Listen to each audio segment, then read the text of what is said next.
My daughter excluded me from her own wedding and sent me a live stream link to watch it, confessed the grandmother. After a lifetime of silently giving, she was treated as disposable at the most symbolic moment. Without shouting, she simply cancelled the final payment and watched the wedding crumble. That day, she didn't lose a party. She gained herself back. If this story interested you, don't forget to subscribe to our channel and tell us which city you're watching from. We'll continue. I promise this will be the best story you'll ever hear in your life. Karen closed the office door with a discreet sigh that no one noticed. 30 years dedicated to that company, and she was still the first to arrive and the last to leave. She tidied her desk impeccably, as she did every night, before shutting down the computer. A respected administrative manager, she had earned her place without fanfare, the same way she conducted her life with discretion and competence. Her cell phone vibrated in her blazer pocket. It was Emily, her daughter, sending photos of a flower arrangement for the wedding that would take place in 2 weeks. Karen smiled. There was no sacrifice she wouldn't make for her children. Since Robert, her husband, suffered a fatal heart attack 15 years ago, she had raised Emily and Jason on her own. Every penny saved, every extra hour worked, every dream postponed had a single purpose: to ensure that her children had everything she never had. What do you think of this? One, Mom? It's for the main corridor decoration, Emily's message said. Karen responded immediately. Beautiful, honey. It will match the theme perfectly. Deep down, she wanted to ask how much that arrangement cost, but she swallowed the question. In recent weeks, wedding expenses had skyrocketed far beyond the initial budget. Karen had already committed her retirement savings and requested an advance at work to cover the new costs. But as she always did, she kept her concerns to herself. Ennui. The bus ride home, she rested her forehead against the cold window, watching the illuminated city. She checked her bank statement on her phone. The final payment for the wedding party would go out in 3 days. It was a significant amount, almost half her annual salary, but she had promised Emily she would give her the perfect wedding. Karen never broke promises. She arrived at the small apartment she called home. On the walls, photos of her children at every stage. On the shelf, Jason's trophies and Emily's certificates. Almost nothing that spoke about herself, as if her identity had been completely absorbed by motherhood. In the bathroom, she faced her reflection in the mirror. At 52, the first wrinkles marked her face. Silent witnesses to sleepless nights, constant worries, tears muffled in the pillow. She opened the drawer and found a red lipstick, bought years ago, still sealed.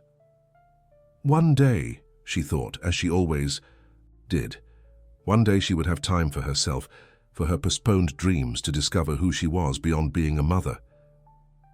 The doorbell rang. She found it strange, as she rarely received visitors. It was Sarah, her only longtime friend, a work colleague and confidant on the rare occasions when Karen allowed herself to vent. "I came to check if you're okay. You left so quickly today that you didn't even say goodbye," said Sarah, already making herself comfortable on the sofa like someone who knew the way well. "I'm fine, just tired. The wedding is consuming all my energy and savings," replied Karen, serving coffee to her friend. "And how are the preparations going? Have you chosen your dress yet?" Karen shook her head. "I haven't had time yet. I've been focusing on resolving Emily's pending issues. She's so nervous, so demanding." "Karen, the wedding is in 2 weeks. You need to think about yourself too," Sarah sighed, well acquainted with that pattern. "How about we go shopping? On Saturday? I'll help you choose something special." Karen smiled, grateful for her friend's concern. "We'll see, Sarah. Emily asked for my help with the menu tasting on Saturday." Karen's phone vibrated again. It was an email. She opened it distractedly, expecting it to be something from work. But the sender was Emily. As she read it, her face grew pale. "Karen, what is it? Are you okay?" Sarah asked, concerned about her friend's sudden change of expression. With trembling hands, Karen handed the phone to Sarah to read the email. It was a formal, almost businesslike message, informing her that due to space limitations and last-minute adjustments with the groom's family, Karen would not be present at the in-person wedding ceremony. Emily suggested that her mother watch the ceremony via the live stream that would be organized for distant relatives. Is this some kind of joke? Sarah couldn't believe what she was reading. It doesn't seem to be, Karen replied, her voice breaking.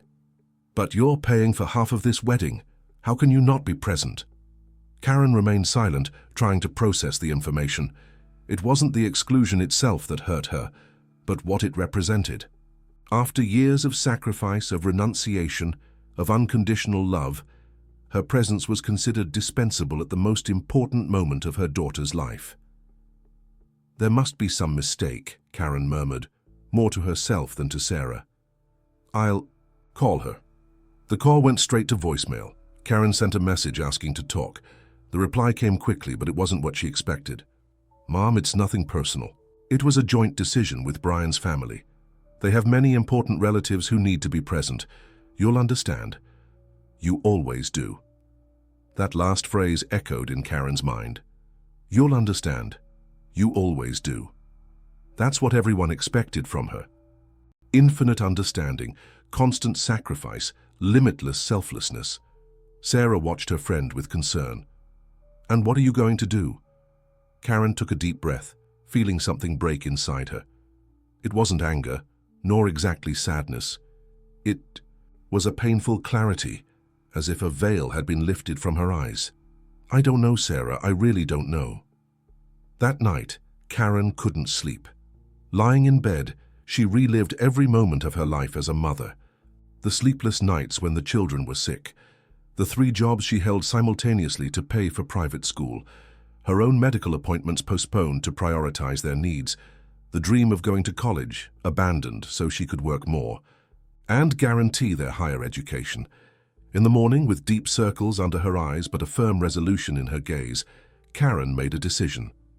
She called the bank and cancelled the scheduled transfer, the last and most significant payment for the wedding. Her hands trembled, but her voice was steady when she confirmed the cancellation. Then, she sent a brief email to her daughter. Emily, I cancelled the final transfer for the wedding. I won't finance an event where I'm not welcome. With love, your mother. When she pressed send, Karen felt something strange. It wasn't revenge nor satisfaction. It was as if, for the first time in decades, she had set a boundary. As if she had finally remembered that she also existed, that she also mattered. Karen's cell phone didn't stop ringing all day. She silenced it and continued working, focused on the spreadsheets she needed to review. At the office, no one noticed her inner turmoil. Karen was an expert at hiding her feelings, a skill perfected over years of solitary motherhood. When she finally checked her phone, there were dozens of messages. Emily alternated between desperate pleas and bitter accusations. Jason, her younger son, had sent just one sentence, Mom, we need to talk. The groom's family, whom Karen barely knew, had also contacted her, with a tone that oscillated between forced cordiality and veiled indignation. The impact of her decision was immediate and devastating. Without the final payment, the caterer threatened to cancel the service. The ceremony venue demanded additional financial guarantees. Vendors began to back out. The meticulously planned schedule, prepared over months, was collapsing like a house of cards. You can't do this to Emily, said one of Jason's messages. It's the most important day of her life. Karen reread that phrase several times. The most important day of her life. How many important days had she provided for her children? How many times had she put their happiness above her own? And now, on the supposed most important day of Emily's life, her presence was dispensable. No, not just dispensable. It was unwanted. During lunch, Sarah sat with Karen in the company cafeteria. How are you? Surviving, replied Karen, poking at her food without appetite. Denise's children are manipulating her, commented Gary, a colleague who joined them uninvited. Karen frowned, confused by the statement. I'm sorry, but who is Denise? She's the protagonist of that prime-time soap opera. Her children are ungrateful, only showing up when they need money, explained Gary, completely unaware of the effect of his words. Karen and Sarah exchanged glances.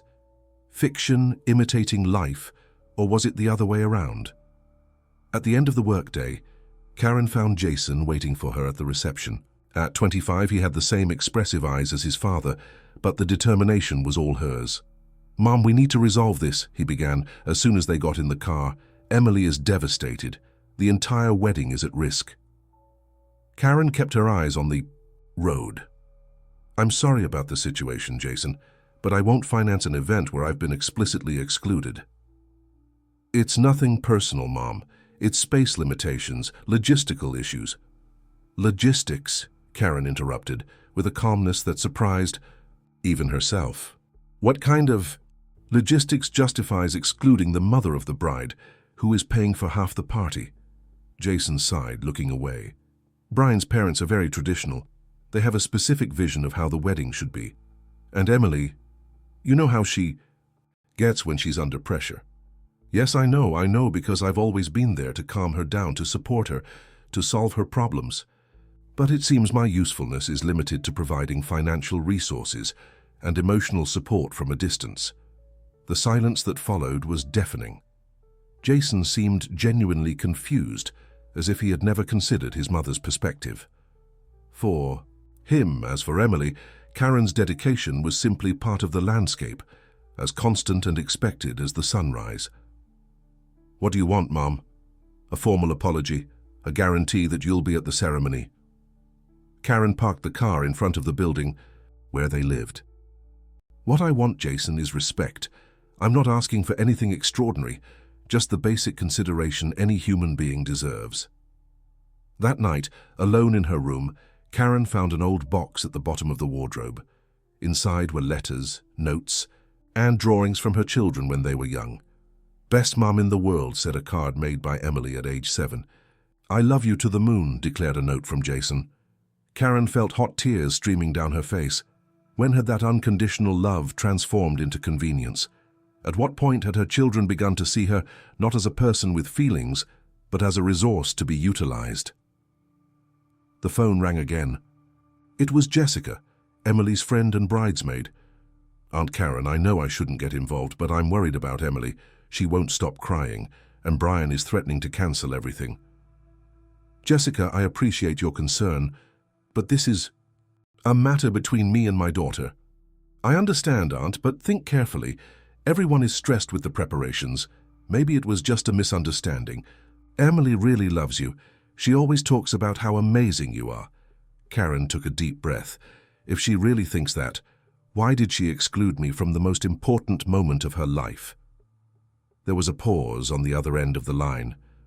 "Look, Aunt, the truth is that Brian's mother has some very old-fashioned ideas.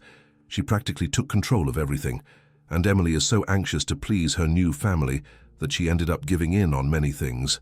But I'm sure you two can work this out." After hanging up, Karen sat on the edge of the bed, thoughtful. Jessica's explanation made sense, but it didn't diminish the pain of rejection. Emily had always been vulnerable to external pressures, always desperately sought approval. Karen knew this better than anyone. After all, how many times had she picked up the pieces when her daughter shattered from failing to please everyone? But this time was different. The sacrifice demanded was too much, even for Karen. A line had been crossed, a boundary overstepped. The next day, she woke up with renewed determination. On her way to work, she stopped at a store she had never noticed before. It was a small boutique with elegant clothes in the window. A teal-blue dress caught her attention. Without thinking too much, she went in and tried it on. "It looks perfect on you," commented the saleswoman, adjusting the fabric on Karen's shoulders, as if it were made to measure. Karen observed her reflection in the mirror. She couldn't remember the last time she had bought something just for herself, something that wasn't strictly necessary or practical. The dress was a luxury, a whim, something the old Karen would never allow herself. "I'll take it," she said, surprising herself. At the office, she was called to an unexpected meeting. The executive director wanted to see her immediately. Karen adjusted her blazer, concerned. In 30 years with the company, she rarely had direct contact with senior management. "Karen, please sit down," said Richard, the CEO, indicating the chair in front of him. "I have a proposal for you." In the minutes that followed, Richard explained that the company was expanding its operations to the Pacific Northwest and needed someone with Karen's experience and competence to lead the new office in Portland. It was a significant promotion with a salary increase and additional benefits. I know it's a big change and that you have roots here, but I believe you're the ideal person for this challenge. Think carefully and give me an answer by the end of the week. Karen left the room feeling slightly dizzy. Under other circumstances, she would immediately refuse. Her life was organized around her children, even though they were already adults. But now, with the chasm that had opened between them, the proposal sounded like a possibility for a fresh start. When she arrived home, she found Emily waiting at the door. Her eyes were red and swollen from crying. "Mom," she began, her voice trembling, "you can't do this to me, it's not fair." Karen opened the door and invited her daughter in. In the small apartment that had witnessed so many conversations, so many tears and shared laughter, they sat face to face like strangers. "What isn't fair, Emily, my decision or yours?" Emily lowered her eyes, unable to hold her mother's gaze. "You're ruining my wedding over a detail." "A detail?" Karen repeated, feeling her heart tighten. "Is that what my presence means to you, a detail?" "That's not what I meant," Emily hurried to correct herself. "It's just that everything was perfect and now it's falling apart. Brian's parents are furious. He's threatening to cancel everything, and it's your fault." The words hit Karen like a slap. "My fault? I was excluded from my own daughter's wedding, and it's my fault? You always knew how to navigate difficult situations. You were always the strong one, the one who resolves everything. Why have you decided to put your foot down now?" Karen looked at her daughter as if seeing her for the first time. "Because now I've realized that I deserve more than this. I deserve respect, consideration. I deserve to be treated like a person, not an emotional and financial ATM." The discussion with Emily ended without resolution. Her daughter left, slamming the door, leaving a veiled threat hanging in the air. "You'll regret this, Mom. When you're alone, you'll remember this day." Karen remained motionless on the sofa, feeling the weight of those words. "When you're alone." As if she hadn't already been alone for years, even surrounded by the family she built. As if loneliness were a future punishment, and not a constant companion disguised as maternal sacrifice. The next day, Karen didn't go to work. For the first time in years, she called to say she would take the day off. She felt feverish, not from physical illness, but from an inner agitation she couldn't name. She walked around the apartment as if seeing it for the first time. On the walls, photos of her children at all stages. Graduation, trips, birthday parties. On the shelf, Jason's sports trophies, Emily's academic certificates. But where was she in that visual narrative? Where were her dreams, her achievements, her moments of personal joy? She opened drawers she hadn't visited in a long time. At the bottom of one, she found a yellowed envelope. Inside, a handwritten list dated 15 years ago, shortly after Robert's passing. Things I want to do someday. It was a simple list with modest dreams.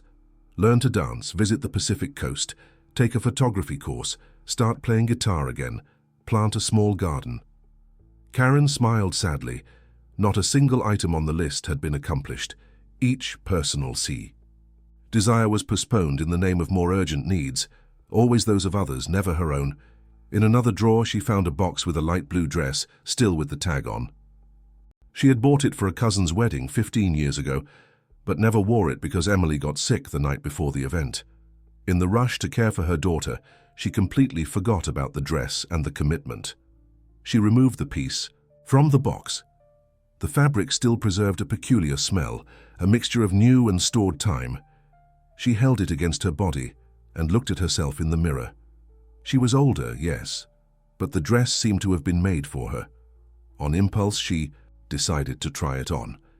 As she dressed, she turned on the radio. An old song filled the silence of the apartment. It was a tune that Robert loved, and that they used to dance to in the living room, laughing and stumbling over their own feet. Without thinking too much, Karen began to move to the rhythm of the melody. Awkward at first, she soon found her own tempo. She danced alone for herself, occupying the space not as someone's support, but as the center of her own universe. The doorbell interrupted that intimate moment. It was Dorothy, the neighbor from the apartment next door, a woman of almost 70 who had lived alone since her husband passed away. "Karen, what a surprise to find you at home at this hour. And what a beautiful dress," exclaimed Dorothy, entering without ceremony. "I'm taking a day for myself," replied Karen, feeling slightly embarrassed at being caught dancing alone, dressed as if going to a party. "It's about time." Dorothy smiled, sitting comfortably on the sofa. "I brought a cake for you. I made it last night and thought sure Karen will like this. Seems I picked the right day." "Thank you, Dorothy. You didn't have to go to the trouble." "It's no trouble. At all. I like cooking for people who appreciate it. And you always seem so busy, so absorbed in other people's problems. It's good to see you like this, taking care of yourself." As they shared the cake and chatted about trivialities, Karen gradually felt lighter. Dorothy was an unpretentious companion, without emotional demands or expectations. She was there simply because she wanted to be, because she enjoyed Karen's company. "You know," Dorothy said at one point, "I spent half my life trying to be indispensable to my husband and my children. I thought my value was in my usefulness. It was only after turning 60 that I realized nobody is truly indispensable. And that's liberating." Karen looked at her neighbor curiously. "Liberating?" "Yes, when you understand that other people's lives go on without you, you're free to build your own. My children visit when they can, and that's fine. I have my book club, my Tai Chi classes, my outings with friends. I've built a life that doesn't depend on anyone else's validation or constant presence." Those simple words resonated deeply with Karen. How much time had she dedicated to being indispensable, only to discover that when it really mattered, her presence was considered superfluous? "I'm facing a difficult situation with my children," Karen confessed, surprising herself with the sudden openness. Dorothy nodded, without pressing for details. "Children break our hearts in ways no lover ever could, because with them, love is unconditional, but rarely reciprocated to the same degree." After Dorothy's visit, Karen spent the rest of the day reorganizing the apartment, not just a simple tidying up, but a restructuring. She removed some photos from the walls, put away trophies and certificates that had occupied prominent places for years. In the freed space, she placed a painting she had bought years ago and never displayed, a seascape that always made her dream of distant horizons. The phone rang several times, but Karen let the answering machine pick up. Messages from Emily, from Jason, even from the groom's parents, all talking about the wedding, about the crisis, about how she should be reasonable. No one asked how she was. No one seemed to consider her feelings as a relevant factor in the equation. In the late afternoon, she made a decision. She called Richard, the CEO, and accepted the transfer offer to Portland. There would be details to work out, logistics to plan, but the decision was made. For the first time in decades, Karen chose her own path, without calculating the impact it would have on her children's lives. In the evening, she received a message from Sarah. "How are you, friend? I'm worried." Karen responded with a photo. In it, she was wearing the blue dress, hair loose, a slight smile on her lips. No words, just the image. It was enough for Sarah to understand. Something had changed. The following morning, Karen returned to work renewed. There was a different energy in her steps, a determination that her colleagues immediately noticed. "Someone's in a good mood." "Today," commented Gary, the same one who days before had talked about the soap opera. "I'm starting a new phase, Gary. I accepted the offer to lead the Portland office." The news spread quickly. Colleagues came to congratulate her, some genuinely happy for her promotion, others visibly surprised that Karen, always so predictable, had accepted such a radical change. During lunch, Sarah couldn't contain her curiosity. "And your children? How did they react to the news?" "I haven't told them yet," replied Karen, savoring a dessert she would normally decline. "I'll tell them when the time is right." "I'm proud of you, Karen. It's not easy to establish boundaries after so long." "You know what's strangest? I don't feel guilty. For the first time, I don't feel that corrosive guilt that always accompanied me. It's as if a weight has been lifted from my shoulders. That afternoon, Karen was called to the first transition planning meeting. While discussing schedules and strategies, her cell phone vibrated in her pocket. It was a message from an unknown number. "Karen, this is Brian, Emily's fiancé. Can we talk? It's important." Karen ignored the message. Any conversation with Brian at that moment would be about the wedding, about how she should yield, as she always did. She was tired of that predictable script. At the end of the workday, she found Brian waiting at the company's reception. He was a tall, good-looking young man with the air of someone who wasn't used to hearing no as an answer. "Karen, we need to talk," he began, without ceremony. "This situation is getting out of control." "What exactly is out of control, Brian?" "The fact that I refuse to finance an event where I'm not welcome." Brian seemed genuinely uncomfortable. "It wasn't my idea to exclude you from the ceremony. My parents are very traditional and, well, they have a certain vision of how the wedding should be. And that vision doesn't include the mother of the bride? It's complicated. They want the wedding to reflect our new social position. They understand that having someone of my social class," Karen completed, finally understanding. "Someone who works as an administrative manager, who lives in a small apartment, who doesn't frequent the same circles as you." Brian looked away, silently confirming Karen's suspicion. It wasn't just a matter of space or logistics. It was an exclusion based on social class, on appearances, on a status game that Karen never wanted to play. "I thought Emily had different values," said Karen, feeling a deep disappointment. "I thought she was proud of her background, of the mother who worked 3 shifts to give her all the opportunities I never had." "She is proud, Karen. She really is. But this wedding, it's important for my future, for our future. My father has connections that can open doors for both of us." Karen looked at the young man in front of her and felt a mixture of pity and indignation. "And those doors only open if you erase the existence of a working mother from the story?" Brian didn't respond, but his silence was eloquent. Karen finally understood the extent of the situation. It wasn't just about being or not being at a ceremony. It was about denying her existence, her history, everything she represented. 2 weeks passed since the conversation with Brian. Karen had closed herself in a reflective silence, responding only to work messages and those from Sarah. The preparations for her transfer to Portland were advancing rapidly. The company had even offered help to find an apartment in the new city. On what should have been the day of Emily's wedding, Karen woke up early and prepared a hearty breakfast. She dressed carefully, choosing the teal-blue dress she had recently bought. She had no formal commitments, but felt the need to mark that date in some way. The phone rang. It was Jason. Karen hesitated but answered. "Mum." His voice sounded different, more mature somehow. "Are you okay?" "I am, son. And you?" Confused. "The wedding was definitely cancelled. Emily is devastated, but I think it was the right decision." Karen felt her heart tighten. Despite everything, she didn't wish suffering on her daughter. "I'm sorry for her. It wasn't your fault, Mum. After you cut the financing, other things came to light. Brian was hiding serious financial problems.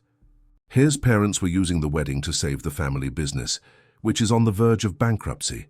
It was all a facade." Karen closed her eyes, processing the information. How did they find out? One of his father's partners came to collect debts in the middle of a meeting about the wedding. It was a terrible scene. Emily found out they were planning to use the wedding money to cover part of the debts. That's why they insisted on controlling everything, on having an ostentatious ceremony. And how is she dealing with it? Jason sighed. As you can imagine, alternating between fury and despair, but there's something different about her, Mum. It's as if she finally woke up to reality. After hanging up, Karen sat in the armchair by the window, observing the city she would soon leave behind. She felt a complex mixture of emotions, sadness for her daughter's pain, relief that she had escaped a marriage based on falsehoods, and a strange sense of peace, for having maintained her position. The doorbell rang. It was Sarah, radiant in a colorful dress. "Ready for our special day?" Karen smiled, genuinely surprised. "Special day? Don't think I forgot. Today is your birthday, Karen. 53 years deserve a proper celebration." Karen had completely forgotten. In recent years, her birthday went unnoticed, overshadowed by daily demands and the needs of her children. It was just another day on the calendar. "I have reservations for lunch at the new restaurant on the waterfront. Afterwards, I thought we could spend the afternoon at the spa that opened in the mall. What do you think?" "Sarah, I don't know if... I won't take no for an answer. You deserve a day just for you." Surrendering to her friend's insistence, Karen left the apartment, feeling strangely light. During lunch, the two chatted like they hadn't in years, not about problems or concerns, but about dreams, plans, possibilities. "Have you decided when you're going to Portland?" asked Sarah as they savored dessert. "In a month. The company is finalizing the transfer details. I'm nervous but excited too. It's a chance to start over. And your children? How did they react to the news?" Karen stirred her coffee thoughtfully. "Jason seems to have understood. Emily, we still haven't talked since she learned the truth about Brian. I think both of us need some time." At the spa, while receiving a relaxing massage, Karen let her mind wander. She thought of Robert, of how proud he would be to see her finally prioritizing her own happiness. She thought of her children, of the different phases they had shared, of the mistakes and successes she had made as a mother. She thought of the woman she had been and the one she was becoming. That night, upon returning home, she found a flower arrangement at the reception desk. The card simply said, "Happy birthday, Mom. We can talk when you're ready. With love, Emily." Karen felt her eyes water. It was a small gesture but significant. Not a surrender or an elaborate apology, but an acknowledgement, a first step. At home, she sat down to write in a notebook she had bought that afternoon. "Things I want to do in the coming months," she titled the first page. The list was more ambitious than the previous one, written 15 years ago. It included trips, courses, experiences she had always postponed. The phone rang. It was Jason again. "Mom, I'm at the front desk. Can I come up?" Minutes later, he entered the apartment carrying a small birthday cake and a bottle of wine. "It's not much, but I wanted to celebrate with you." Sitting at the kitchen table, mother and son talked with unprecedented frankness. Jason admitted that he had never really considered his mother's feelings, always seeing her as an unwavering force, almost superhuman. "You never showed vulnerability, Mom. You never asked for help, never complained. It was as if you were invulnerable." "It wasn't invulnerability, Jason. It was necessity. You needed a rock, so I became one." Sometimes we forgot that rocks also feel. They also wear down. They also need care. That sincere conversation opened a new chapter in their relationship. Jason talked about his own fears and insecurities, about the pressure to meet expectations, about how he watched his mother constantly sacrifice herself and felt guilty for not doing the same. "You don't need to follow my example, son. In fact, I hope you don't. I hope you find a balance that I never managed." In the following weeks, Karen immersed herself in preparations for the move. She donated many things, stored others, selected what really mattered. It was a cathartic process, separating from objects that had been part of her life for so long. One day, a rainy afternoon, she received an unexpected visit. Emily, soaked and with red eyes, was standing at her door. "Can I come in, Mom?" Karen made space, feeling her heart race. It had been almost a month since they had spoken in person. Emily entered, looking around in surprise. The apartment was different, brighter, more organized, with fewer traces of the past on the walls. "Jason told me about Portland," she began, sitting timidly on the sofa. "When are you going?" "Next week. Everything's settled."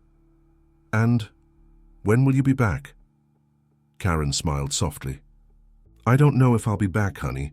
I'm going to build a new life there, meet people, explore places, do things I've always put off." Emily lowered her eyes, visibly emotional. I always thought you would be here. Always. That regardless of my mistakes, my choices, you would be my safe harbor, my constant. And I was for a long time. I gave up everything to be exactly that, your constant, your unconditional support. But I realized, perhaps too late, that I also need to be the constant in my own life. A heavy silence settled between them. Karen could sense her daughter's internal struggle, the wounded pride, the anger at rejection, the sadness at the imminent loss. I heard what happened with Brian, Karen finally said. I'm sorry, honey, nobody deserves to go through something like that. Emily wiped away a tear.